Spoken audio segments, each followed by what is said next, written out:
Hi, this is my contribution to the It Gets Better project. Thanks, Dan. This is just such a powerful idea. My name is Jean Vermette. I'm a post-operative transsexual woman who lives in Maine. I'm a lesbian, and I'm 56 years old. I think the best way to explain to you how it gets better is to tell you a little about my life. I knew there was something different about me by the time I was 3 years old. That's when I began to have a concept of myself as a gendered person. That's when I knew that I was supposed to be a girl, and that's when I began cross-dressing whenever I could. But like many of the folks who are making these videos, I grew up in a religious household, Roman Catholic, and I knew that, even though I didn't know why it was so, that for me, as a male-bodied person, to associate in that way with the feminine things and feelings that I was so attracted to and so identified as my own, was something that was not going to be appreciated. So even my earliest cross-expressing was done totally in secret. And that was the way it stayed until I was almost 38 years old. Looking back on it, I almost think of myself as being lucky that my trans identity wasn't so overwhelmingly strong that I couldn't hide it with some effort. Remember, that was back in like 1957, and Christine Jorgensen, the first publicly recognized transsexual, didn't even flash onto the front pages of the newspapers until 1959. My parents have always been very loving, but they were old-school Catholics, and if I had come out back then, I have no doubt that they would have rushed me off to some psychiatrist or something in an attempt to cure me. It would have been done out of love and worry and with good intentions for the time, but it would have been just as utterly disastrous for me then as it is for kids today whose parents try to march them off to reparative treatments or ex-gay programs. At that time, and throughout all of my school years, it wasn't okay to be gay, or lesbian, or bisexual, and no one knew what it meant to be transgender. So, as a result, I stayed in the closet and didn't even try to find support anywhere because, at the time, there really wasn't any to be had. Following that path pretty much kept me from getting beat up or otherwise harassed, but in order to keep that secret about myself, I had to withdraw into my own little world. I became a loner. I focused on my studies, even though I absolutely hated school. I avoided most social contact. I could count on one hand the number of friends I felt I had. It was a very lonely, confused, and sometimes depressing life, and I really wouldn't wish it on anyone, especially not you. By the time I was 13 years old, I had finally figured out that I was transsexual rather than gay, and I was beginning to figure out how I was going to deal with the situation. I finally realized that all the hateful and negative things that everyone was saying about people like me was just ignorant bullshit. That realization had come slowly over a number of years. When you're young, you don't necessarily know what's true or right or helpful or loving.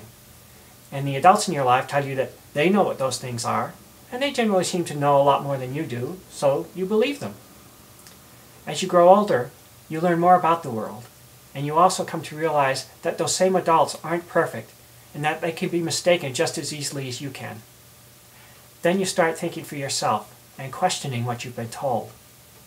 It became undeniably obvious to me that a lot of what people were thinking or saying about life or about how things were or about people like me simply couldn't be true. When puberty hit me, I was clobbered with the additional angst of having my body starting to change in ways that made me feel like I was being invaded by some weird alien or something. Maybe that's why I never liked to watch horror movies. It was not a great time for me.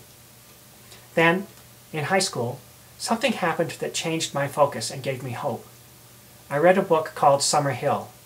It's about a different way of educating kids that was accepting and creative and supportive and fun. A way that utilized their own interests and personal strengths, allowing them to go as far as they wanted to go, as fast as they wanted to get there. Now, I wasn't going to a school like that, but just reading that book made me realize that not all adults thought our young lives should be silent or painful. There were adults who actually supported us and wanted us to thrive. They realized that if we were given love and the freedom to pursue our goals and to be who we are, then there's no limit to what we can accomplish and what we can contribute. At the age of 17, with my parents' hesitant support, I quit high school and began educating myself. It was fantastic. And even though it took me more years to finally deal with my transsexuality and to come out, they were years that were mostly free of the mind-numbing negativity about GLBT people that I had experienced before then. That freedom was the best thing possible for me, and it helped me to work out in my own mind who I was, how I could fit in, and what I had to do to get to that point. A lot of folks here on these videos are telling you that if you can just hang in there through high school, things will get better. That's true, and they're telling you that in all love. But I'd also like to offer you another option. If you really think that school is just too unbearable to finish, and if you have the gumption to do it, you can leave the small-mindedness of high school and still get a great education that will allow you to grow and flourish. That would be a lot better than taking your own life. 2 books I would suggest looking at to see if you want to try that option would be Summer Hill by A.S. Neal, that's spelled N-E-I-L-L, and also The Teenage Liberation Handbook by Grace Llewellyn. You can still find both of them and others like them on Amazon and similar places. So, what happened to me once I was out of high school? I flourished, and I became much more outgoing. First, I got my diploma by taking adult night classes. That was the agreement I made with my parents, and that only took a few months to do. I began studying things on my own, whatever I wanted, as much as I wanted, and there were a lot of things I wanted to know. I took a series of jobs, mostly manual labor, but through them I got to meet all kinds of interesting people with incredible knowledge and varying experiences. And I quickly came to understand how limiting much of our educational system is, and as a result, how limited some of the people who go through it can become. Those bullies who are harassing you now, they're definitely limited. You can choose to move beyond that, either by sticking in there until high school is over, or by moving on to better things earlier. At the time I came out, I was working in the construction trades, and I thought that if anyone was going to give me a hassle about having a sex change, it was going to be a bunch of blue-collar, hard-hatted construction guys. But you know what? It didn't happen. Oh, there were a few folks who stopped talking to me or wouldn't work with me after that, but only a few. And I was floored by the number of folks who came up to me and said things like, "Wow, that was such a brave thing for you to do. Thank you for sharing that with me, and I wish I could do with what I wanted with my life, quit my job and start my own business, but I can't. So I really respect the fact that you can do it." Life is not always what you expect. People can be kind, and ultimately, more people are going to be supportive of you than against you. But to experience that, you've got to stay alive. And you've got a lot to stay alive for. I've had a wonderful life since high school and done a lot of interesting things. I worked in professional theater for 11 years, doing setting and lighting design, and a little bit of acting. I had a company making stained glass lights. I worked for several telephone companies, and I'll tell you, climbing a telephone pole in Maine in February when it's 10 below zero is an interesting experience.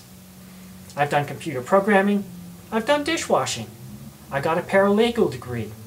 I started a small educational company that trains mental health and medical people, businesses, and college kids about transgender issues. So far we've educated about 8,000 people. Now I have my own business.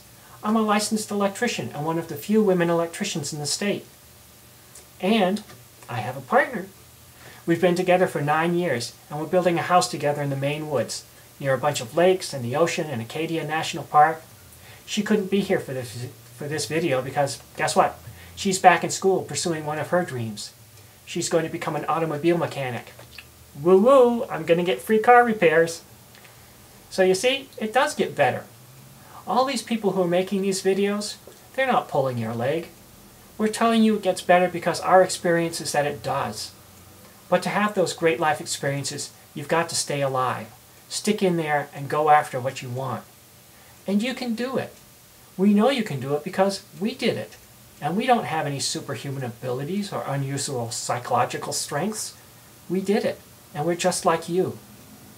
So whether you're gay or lesbian or bisexual or transgendered, or even if you're a straight kid who's being bullied and called gay, you can do it too.